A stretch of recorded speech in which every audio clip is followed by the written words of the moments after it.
ფორმითაც გამოიყვანეს და გამოასახეს. ერთ-ერთი ყველაზე ძიმე ვანდაგურად მოგივარდნენ კანონგარში და პირდაპირ გრევა დაიწყეს, მე ასეთი არ წარმოვიდგინე. და ეს დოკუმენტები როგორც კი გვექნება,იანი ფართო მისხირებულებას არ გინაზაურებენ და რჩება როგორც უფლება გამოგასახო, რომ სამართლიანი სიმშვიდე გქონდეთ, არ გეგონოთ, რომ გაბედავენ ამას. თქვენს ბინას ყიდულობ თავის მიწიან.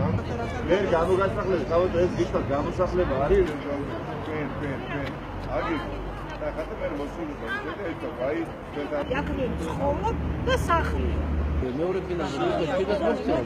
სამწუხაროდ როგორც ხშირად ამ შემთხვევაშიც მოქალაქეებს აქვს უპატრონობისგანც და მათ პატრონი არავინ არ ყავს, მიუხედავად იმისა, რომ ხორციელდება სახელმწიფო მნიშვნელობის მშენებლობა, ათეულობით ოჯახის გამოსახლება უნდა მოხდეს და არავინ ცდილობს მათი ნორმალური საცხოვრებელი პირობებით დაკმაყოფილებას, სამართლიანი კომპენსაციის მიცემას, რითაც ირღვევა როგორც კანონი, ასევე კიდევ ერთხელ დასტურდება, რომ დღევანდელი ხელისუფლება ადამიანის უფლებების დამცველი ნამდვილად არ არის.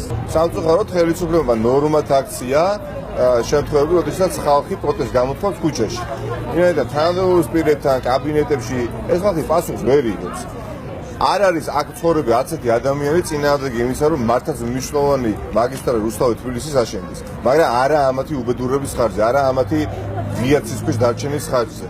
ლარში ანგარიშობენ კვადრატს, როდესაც ლარს რა დაემართა და როგორ გაუფასო და ყველამ კარგად ვიცით. ჩვენ მოვყევით რუსთავი თბილისის ავტომაგისტრალის მშენებლობასთან დაკავშირებული კორპუსის ნგრევაში. 2013 წელს მოვიდა აუდიტი.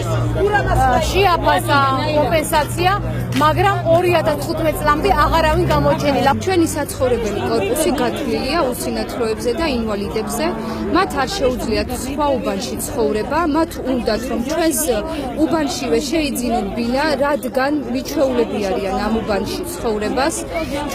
ჩვენ ვითხოვთ, რომ ჩვენს მიერ კუთვნილი ფართი შევიძინოთ და აგვინაზღაურონ ეს თანხა. გვემუქრებიან, რომ გაგვასახლებენ ექსპროპრიაციის საკითხს ამოქმედებენ, გვიყიდიან თვითონ ბინებს და შეგვასახლებენ იქ.